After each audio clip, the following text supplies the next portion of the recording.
នេះជា Server Master Club ហើយនេះជា6 comment សម្រាប់ player ថ្មី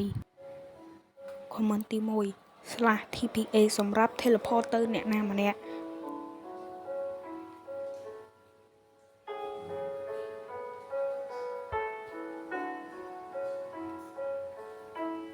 2 /TP accept គឺជា comment ដែលទទួលការ TP មកយើង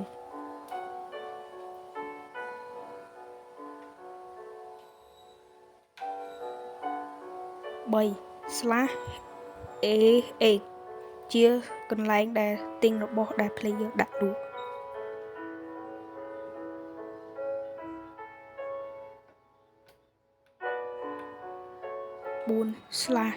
4/AX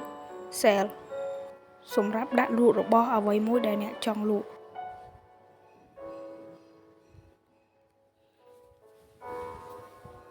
5/best trust សម្រាប់ invite អ្នកម្នាក់ចូលក្នុង team របស់យើង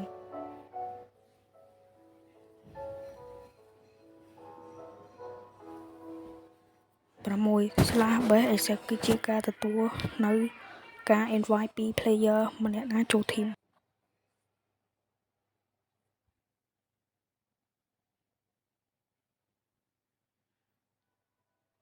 បាយអ្នកនាងជួបគ្នាក្នុងវីដេអូក្រោយសូមជម្រាបលានិងអរគុណក្នុងការ